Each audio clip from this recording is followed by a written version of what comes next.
कल मैं आपको एल्गोरिथम्स के बारे में बता रहा था। ठीक है, मैंने आपको बताया था कि एल्गोरिथम लॉजिक डिफाइन करता है।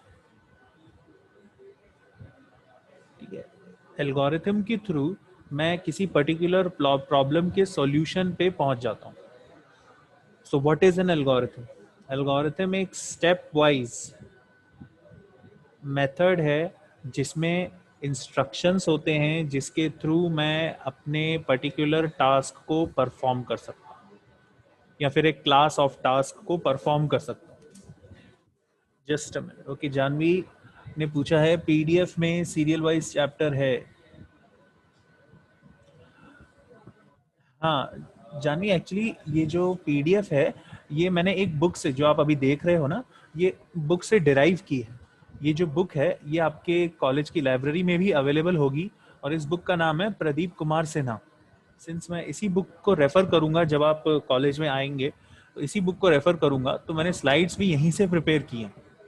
तो ये जो सीरियल नंबर है ना, ये चैप्टर्स इंक्लूड करते हैं। अब जरूरी नहीं है कि जितने चैप्टर्स अगर बुक में हैं उतने ही चैप्टर अपने सिलेबस में हो। ये जो बुक है एक्सटेंसिव है, लंबी है और एग्जॉस्टिव भी है। इसमें अराउंड 23-24 चैप्टर्स हैं जिसमें से 10 या 11 चैप्टर्स अपने सिलेबस में हैं। तो मैंने सिर्फ आपको वही पीडीएफ शेयर की है जो आपने अपन से रेलेवेंट है।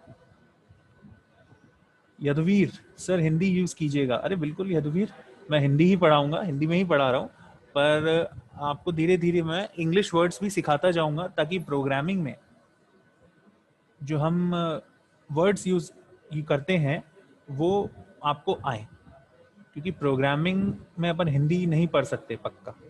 ठीक है ना? तो आप मेरे साथ सीखो। अगर कोई वर्ड आपको समझ नहीं आता है मुझसे उसी समय पूछो, मैं आपको चैट में या ऑब्वियसली वर्बली आपको मीनिंग उसका जरूर एक्सप्लेन करूंगा। ठीक है, तो चलिए वापस चलते हैं। एल्गोरिथम, एल्गोरिथम क्या होती है? आप कोई टास्क को, कोई काम को कंप्लीट करने के लिए जो स्टेप्स यूज करते हो उसको एल्गोरिथम बोलते हैं। इसकी प्रॉपर डेफिनेशन मैंने आपको अभी नहीं बताई है, मैं आपको थोड़ी देर में बताऊंगा। तो पर आपको एल्गोरिथम, पहले मेरा मकसद ये है कि आपको एल्गोरिथम समझ में आनी चाहिए। तो चलिए इसकी एक डेफिनेशन पे चलते हैं अपन। We just use annotation.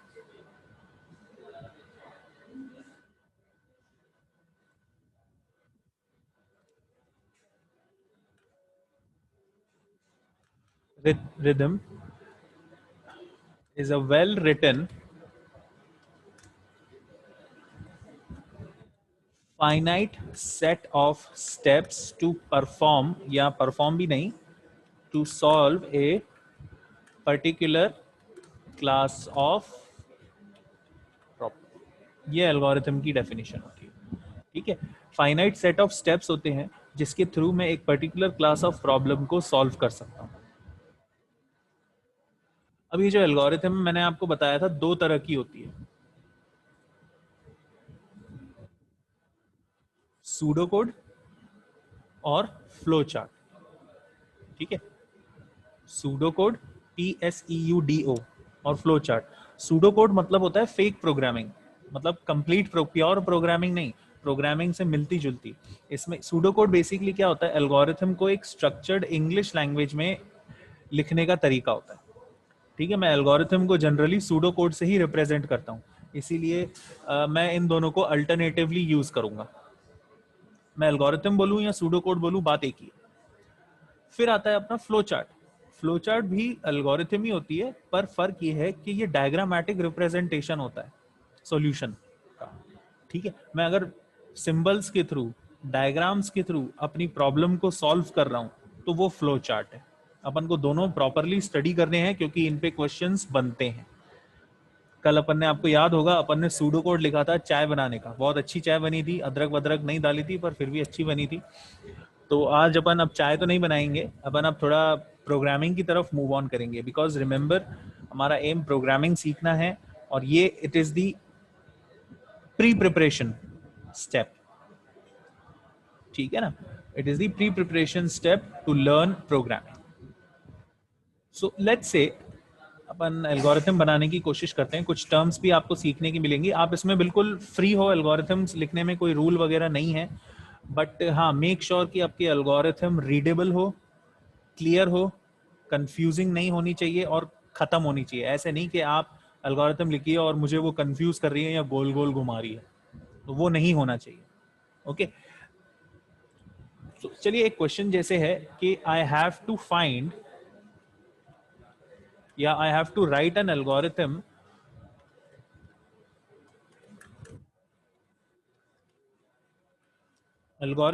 To calculate, तो ये कीबोर्ड आपके average of 3 numbers,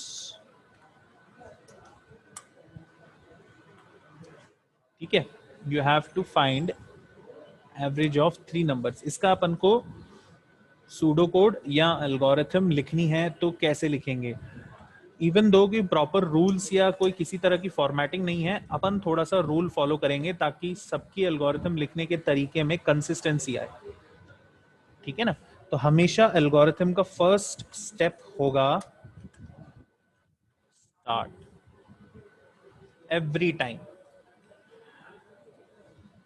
next step, अगर मुझे 3 नंबर्स का एवरेज कैलकुलेट करना है तो मुझे पहले उन 3 नंबर्स को रिसीव करना पड़ेगा। जैसे अभी अगर मैं आपसे बोलता हूँ 3 नंबर का एवरेज निकालो, तो मेन ये है कि वो 3 नंबर कौन से हैं। आप रैंडमली तो अपने नंबर हिसाब से अज्यूम नहीं कर सकते। अगर अपन ऐसा करते हैं तो सबका रिजल्ट अलग अलग आएगा। तो मैं यहाँ पे 3 नंबर को रीड करूंगा या रिसीव करूंगा। तो you can use any language you want. मैं प्रेफर करता हूँ इनपुट या फिर रीड। इनपुट, अब वो 3 नंबर्स जो होंगे मैं ऐसे नहीं लिखूंगा कि इनपुट 3 नंबर्स। मैं इसमें एल्गोरिथम में थोड़ा सा मैथमेटिकल एलिमेंट लेके आऊंगा ताकि मुझे, अब इसमें से मैंने देखो लिखा है स्टेप 2 में इनपुट 3 नंबर, तो 3 नंबर में पहला नंबर कौन सा है मुझे पता है क्या? दूसरा नंबर नहीं पता, तीसरा नंबर भी नहीं पता, बस मैंने लिख दिया 3 नंबर्स। तो नवप्रीत ने अच्छा सजेशन दिया है कि सपोज ABC, तो मैं यहाँ पे 3 नंबर इनपुट कराने के लिए input 3 numbers A, capital A, comma B, comma C। इसका मतलब यह है कि मेरा पहला नंबर A है, दूसरा नंबर B है और तीसरा नंबर किस में जाएगा? C में जाएगा, ठीक है ना। A, B and C। ये ABC को क्या कहते हैं मैं आपको थोड़ी देर बाद में बताऊंगा। पहले अपन अपनी एल्गोरिथम कंप्लीट करें। तो इनपुट 3 नंबर्स आ गए।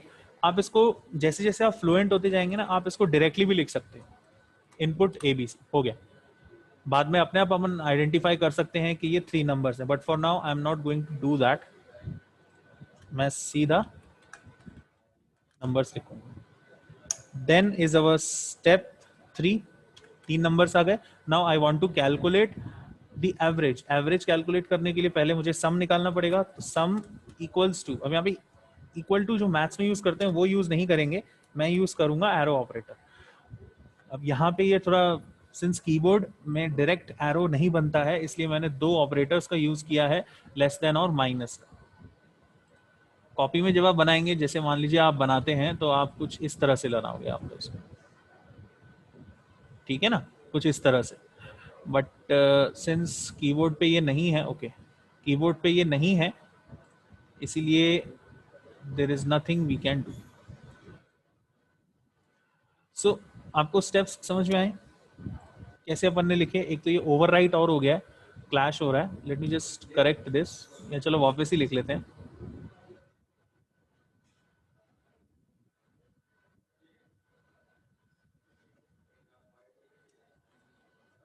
Step 1 is always start. Step 2 is input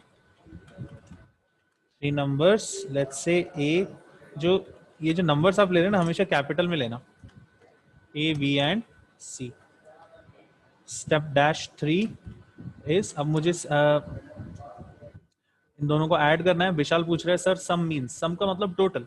average निकालने के लिए पहले मैं नंबर्स को सम करता हूँ ना, तो सम एक मैंने यहाँ पे और इंफॉर्मेशन ले ली है, जैसे मैंने ABC लिया है वैसे सम लिया है, और arrow what is sum A plus B plus C, इस तरह से, ठीक है। अब सम में तीनों का टोटल आ गया, अब मुझे एवरेज निकालना है। तो step 4 AVG equals to, I will not use equal to, sum divided by 3। आप इन 3 और 4th स्टेप को कंबाइन करके भी लिख सकते हो, थर्ड और फोर्थ स्टेप को कंबाइन करके भी लिख सकते हो। और फिर रिजल्ट कैलकुलेट हो चुका है अपना, स्टेप 5 एवरेज आ चुका है। अब अपन को एवरेज शो करना है, तो प्रिंट AVG।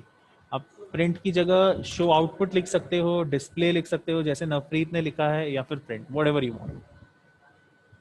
ठीक है, प्रिंट एवरेज। और अपना सिंस कैलकुलेशंस पूरी हो गई हैं, इसलिए स्टेप 6 क्या होगा हमेशा, स्टॉप। और ये अपने अभी अपनी फर्स्ट एल्गोरिथम बना ली। तो ये जो एल्गोरिथम है ये बिल्कुल सही है। कई जगह आपको पूरे सेंटेंसेस भी मिलेंगे, वो भी सही है, but to maintain the consistency, किसी भी स्टूडेंट को, मैं नहीं चाहता कि एल्गोरिथम लिखने का तरीका सबका अलग अलग हो, वेरी करे। थोड़े से रूल हम अपने लेवल पे इम्प्लीमेंट कर रहे हैं, और मेरा रूल ये है कि अपन थोड़ा मैथमेटिकल ज़्यादा इसको पुश करेंगे, क्योंकि प्रोग्रामिंग में अपन थोड़ा इस साइड बेंड होंगे। इसीलिए this is the correct way for you to write the algorithm. कोई भी डाउट हो मुझसे चैट में पूछ लेना। सबको समझ में आ गया कि किस तरह से मैंने एल्गोरिथम लिखी है या सूडो कोड लिखा है? कोई डाउट हो तो पूछो मुझसे, फिर अपन अपनी अगली एल्गोरिथम पे चलते हैं।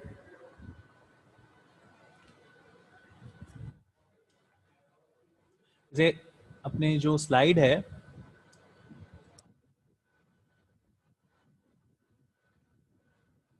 एक मिनट देखो, ये एक सैंपल एल्गोरिथम दे रखी है आपके चैट में। Late me just clear this one first. ये देखो, ये एक सैंपल एल्गोरिथम दे रखी है, इसमें पूरे सेंटेंसेस यूज किए हैं, और this is also correct way, but I do not prefer it. Yatin, arrow किसको शो कर रहे हैं? एरो बेसिकली ये कह रहा है कि जो कैलकुलेशन है वो सम में जा रही है। जैसे कि मैं अगर लिखता हूं सम एरो A प्लस B, तो ये कह रहा है कि A प्लस B का जो टोटल है ना, वो किस में स्टोर कर रहा हूं मैं? सम में स्टोर कर रहा हूं, सम में स्टोर कर रहा हूं। आप जनरली मैथ्स में इसको इक्वल टू से लिखते थे, ऐसे, ठीक है? पर एल्गोरिथम में इक्वल टू का मतलब थोड़ा सा अलग होता है, इसलिए मैं यहाँ पे एरो यूज करूँ इस तरह से।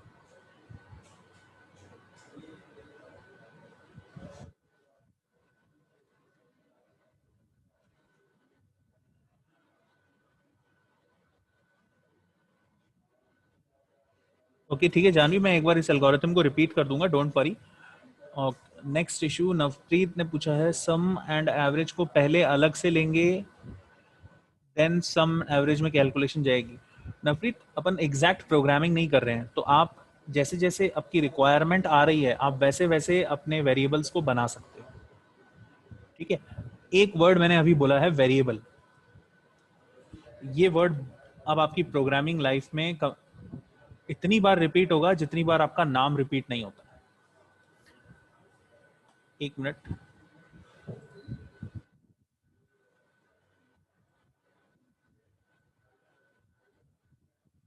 देखो, एक वर्ड मैं आपको यहाँ पे सिखाना चाहूंगा, खासतौर पे जो स्टूडेंट्स बिल्कुल बिगिनर हैं उनको मैं बताना चाहूंगा कि प्रोग्रामिंग में एक टर्म होता है वेरिएबल। वेरिएबल क्या होती है? देखो, मैं आपको सबसे सिंपल तरह से ब्रेक करके बता रहा हूँ। वेरिएबल का मतलब होता है एक तरह की स्टोरेज लोकेशन। जैसे आप भी तो कहीं रहते हो, है ना, लोकेशन है उसकी, उसी तरह से वेरिएबल एक स्टोरेज लोकेशन होती है। It is a storage location, ये बहुत ध्यान से समझना। उसके बाद एक वेरिएबल की वैल्यू होती है, ठीक है? और उसके बाद it has a name and address. अभी जो एड्रेस है ना, इसको मैं बाद में बताऊंगा, ये जब प्रोग्रामिंग आएगी ना तब ये मायने रखता है। अभी हटा दो, अभी इसको मैं हटा रहा हूं। सो अगर जैसे फॉर एग्जाम्पल अगर मैं लिखता हूं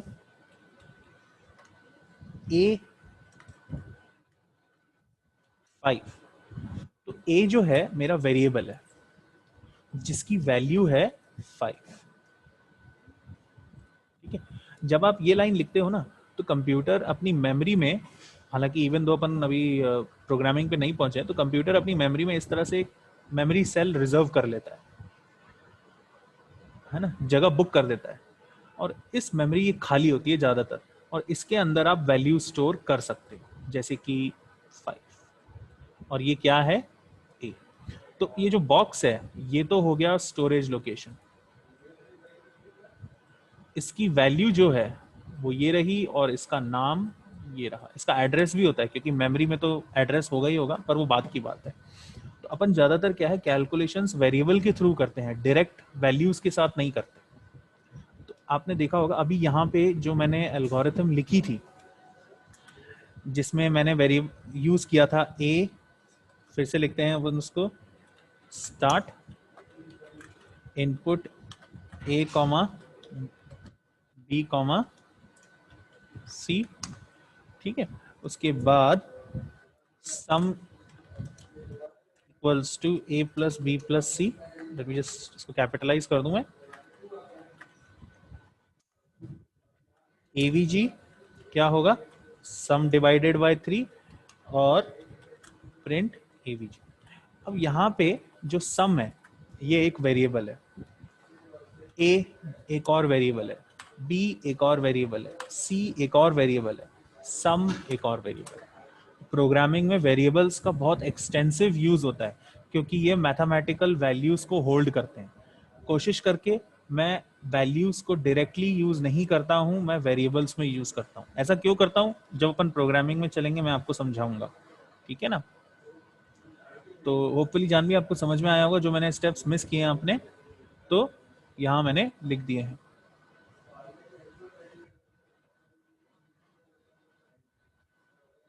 हाँ, एवीजी भी तो वेरिएबल है, AVG is also a variable,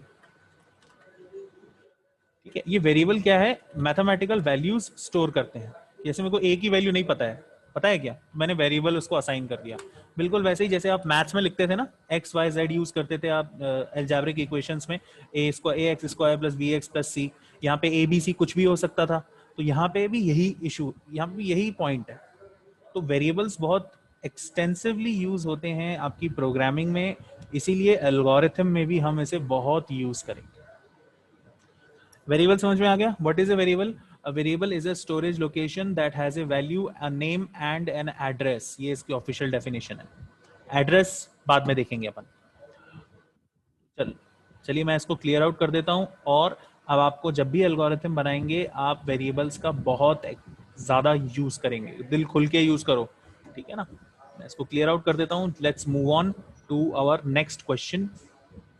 मुझे फॉर एग्जाम्पल लेट्स से, बिल्कुल जैसे एग्जाम में क्वेश्चन आते हैं ना वैसे, write an algorithm to calculate area and perimeter of a, let's say, circle।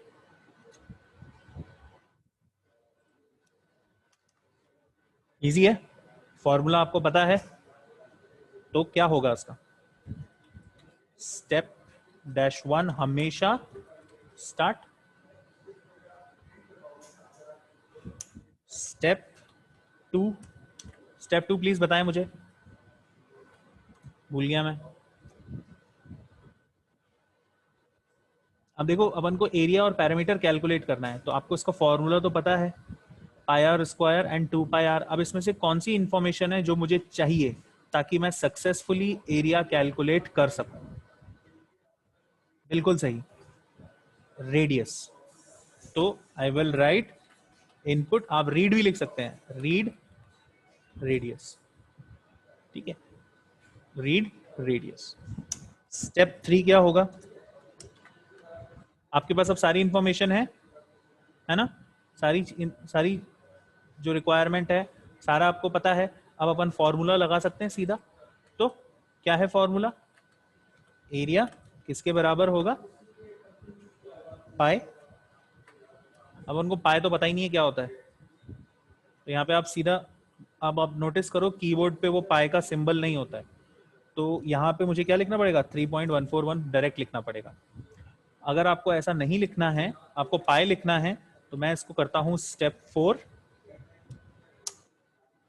और स्टेप 3 एक ऐड कर रहा हूं पी आई और इसको वैल्यू असाइन कर रहा हूं 3.1441 ऐसे। अगर मैं ऐसे लिखता हूं तो मैं यहां पे लिख सकता हूं pi, it's totally up to you, ठीक है, into radius into radius. Fourth step है मेरा ये होगा। उसी तरह से स्टेप 5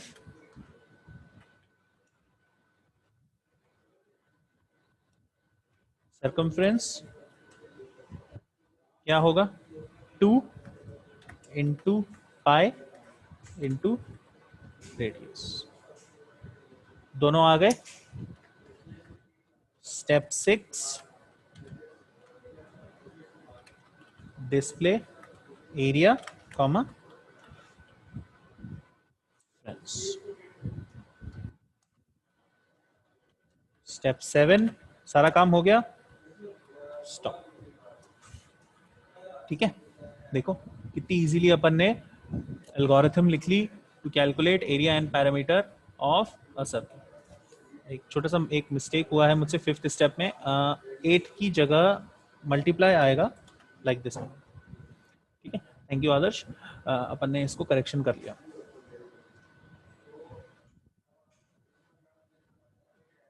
जयप्रकाश ने पूछा है, यस बिल्कुल जयप्रकाश, आप स्टेप 3 को कंप्लीटली इग्नोर कर दो।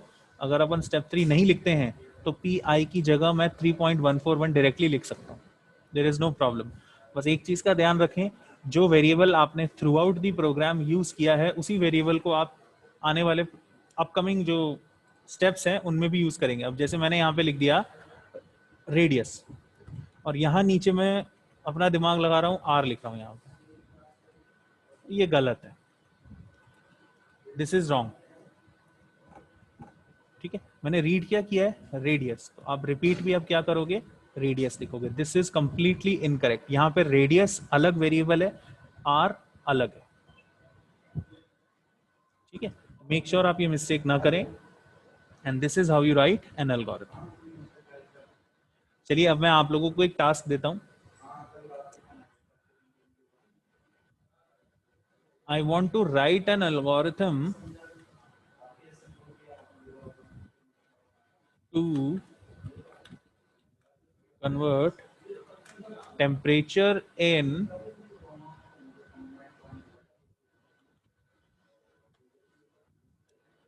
Fahrenheit to Celsius।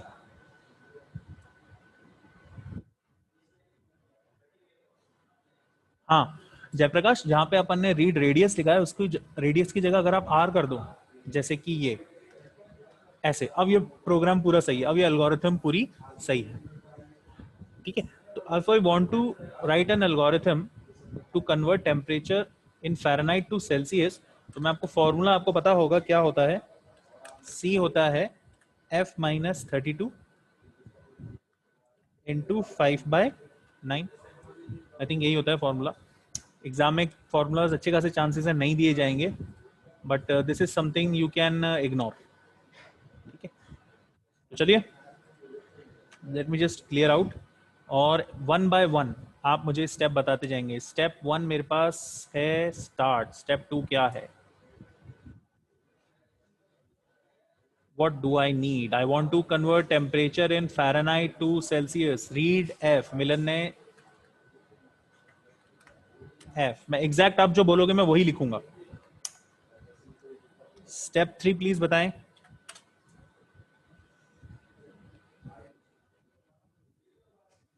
What is step 3? Yes, you can also write input F. What is step 3? Step 3 अपन को देखो और क्या चाहिए अपन को कैलकुलेट करने के लिए, अपन को और कुछ वेरिएबल चाहिए नहीं, तो अपन सीधा का सीधा फॉर्मूला पुट कर सकते हैं। वैभव कह रहे हैं रीड सी। वैभव अपन को सी रीड नहीं करना है, अपन को कैलकुलेट करना है। तो step 3 would be C equals to exactly जो मैंने ऊपर लिखा है F माइनस 32 इंटू 5/9।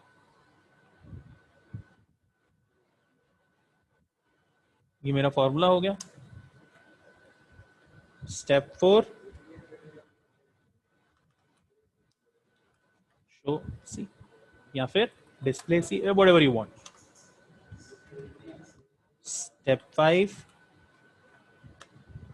स्टॉप.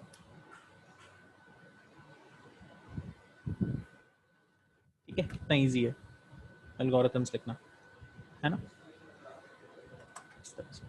उसी तरह से अगर मैं आपको इसका उल्टा कह दूं कि सेल्सियस टू फ़ारेनहाइट करो, तो ये आप तो साइंस के स्टूडेंट्स हो, आप इसको जंबल अप कर सकते हो, आगे पीछे ऊपर नीचे कर सकते हो. It is totally up to you. ठीक है ना. कोई डाउट हो तो मुझसे पूछो.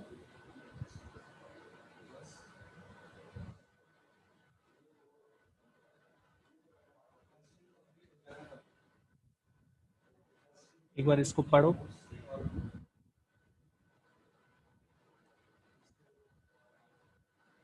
Stomach.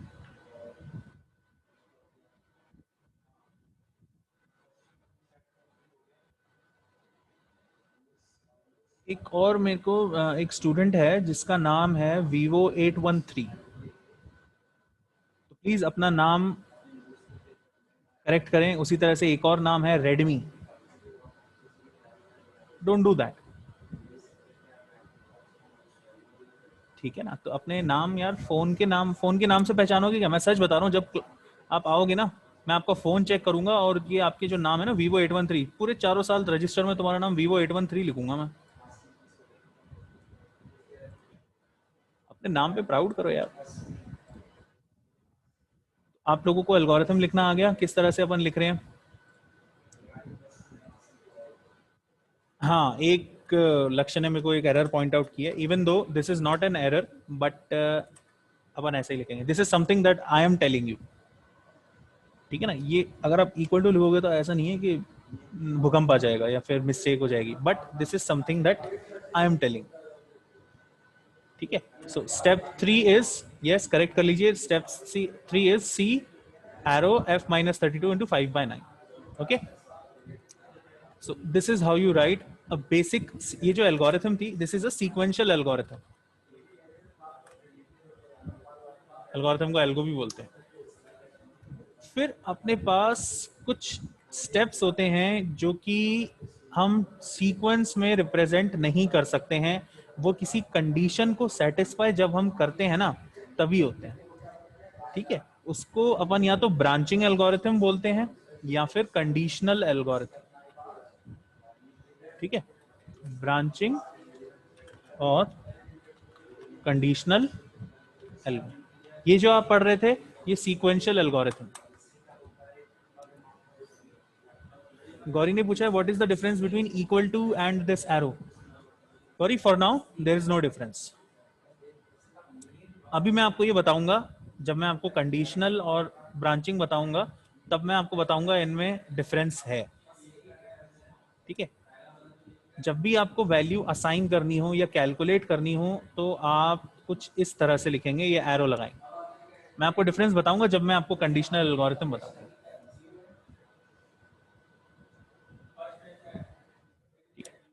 So let's move on. जैसे फॉर एग्जांपल,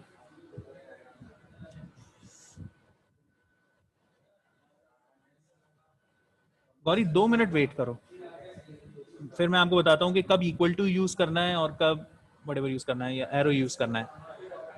मान लो एक क्वेश्चन आता है कि यू हैव टू टेल, आपको टेम्परेचर इनपुट लेना है और उसके हिसाब से बताना है कि if it is a hot day और नॉट.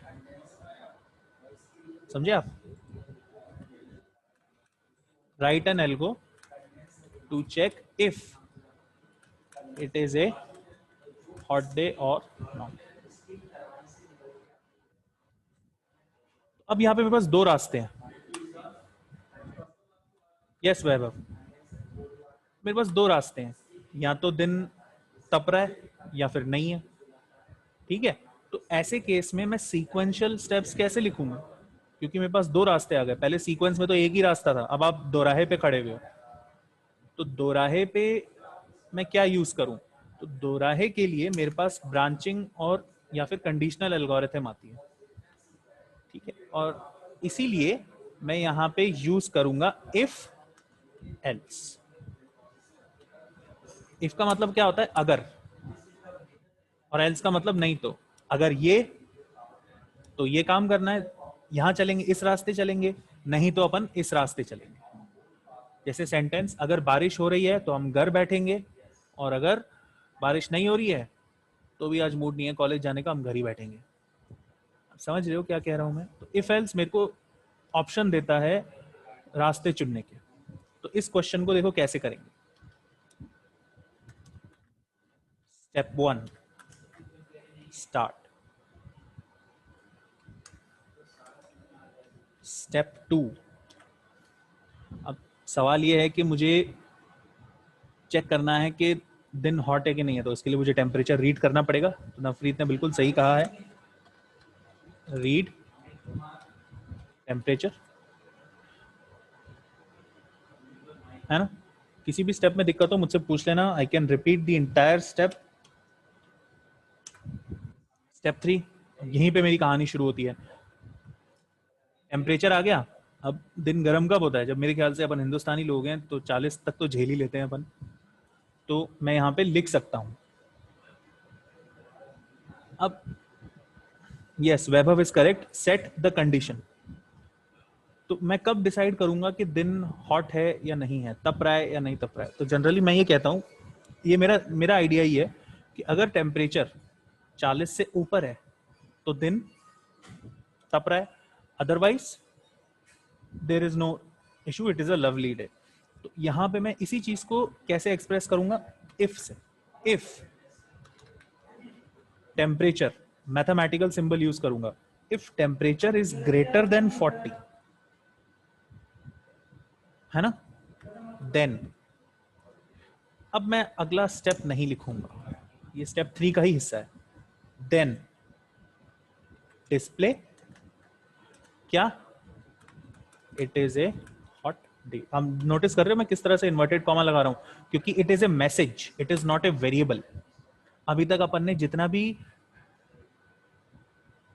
एल्गोरिथम लिखी थी उसमें अपन ने वेरिएबल प्रिंट कराया था, मैसेज प्रिंट नहीं कराया था। Message it is something then जो कि मुझे बस प्रिंट कराना है। तो मैंने डिस्प्ले इन्वर्टेड कॉमास में इट इज ए हॉट, ठीक है। और अगर मुझे टेम्परेचर प्रिंट कराना होता तो डिस्प्ले इन्वर्टेड कॉमास नहीं लगाता मैं, टेम्परेचर। टेम्परेचर क्यों डिस्प्ले कराना चाहता हूं मैं? यूजर को टेम्परेचर से थोड़ी मतलब है। इट इज ए हॉट, अभी मेरा काम खत्म नहीं हुआ। एल्स, अब एल्स में मुझे कंडीशन लिखने की जरूरत नहीं है। एल्स में मुझे लिखने की जरूरत नहीं है, क्योंकि देखो अगर तापमान 40 से ऊपर नहीं होगा तो नीचे ही होगा। एल्स में नहीं लिखूंगा, मतलब अगर मैं ऐसे लिखता हूं टेम्परेचर लेस देन 40, ये भैया गलत है। Do not write this, do not, else no steps here, display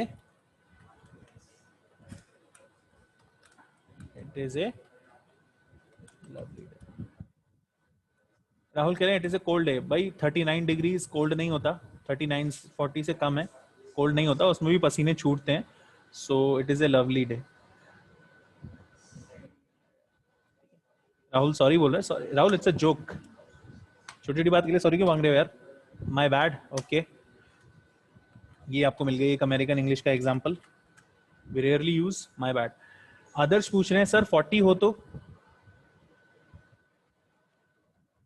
ये बहुत अच्छा सवाल है आदर्श। इसका जवाब वही है जो मुझसे गौरी ने पूछा था, सर इक्वल टू क्यों यूज, इक्वल टू और इसमें क्या फर्क है? तो यहीं पे मैं आपको समझाऊंगा, ठीक है। स्टेप 4, काम खत्म हो गया अपना, काम खत्म, स्टॉप, ठीक है। तो इस तरह से आप टेम्परेचर चेक कर सकते हो। अब अपन आते हैं 40 हो तो मुझे बताओ आदर्श, क्या 40 डिग्री 40 से बड़ा है? मान लो इफ टेम्परेचर इज 40, तो इसकी जगह मैं लिख देता हूं इफ टेम्परेचर इज 40। तो मुझे बताओ कि ये जो कंडीशन है, ये जो मैंने लिखा है, ये ट्रू है कि फॉल्स है? Is 40 greater than 40? आप बताइए। यदुवीर बोल रहे हैं ट्रू। यदुवीर 40 से बड़ा कैसे हो सकता है यार? 40 के बराबर है, सो इट इज फॉल्स। और अगर फॉल्स है तो ये कहां जाएगा? एल्स में। ठीक है, यहीं पे आपने एक नई चीज सीखी, जो इफ होता है ना, इफ कंडीशन इज, या तो वो ट्रू होगी या फिर वो फॉल्स होगी, ये याद रखिएगा। रेडमी बोल रहे हैं आवाज नहीं आ रही। रेडमी यार तुम्हारा नाम बताओ पहले तो, ये सबसे बड़ा सस्पेंस है मेरे लिए। अच्छा, अपने पास 1 मिनट से भी कम है, सेशन कभी भी खत्म हो सकता है।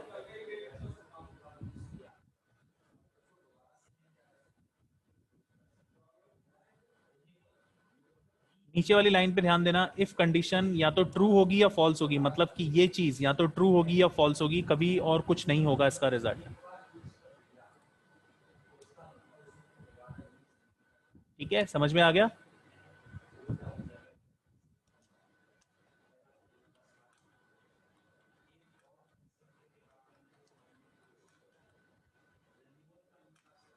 मैंने एक एल्गोरिथम लिखी है, क्वेश्चन लिखा है, find greater among two numbers. इसको करके देखिएगा। You have to write an algorithm to find greater among two numbers.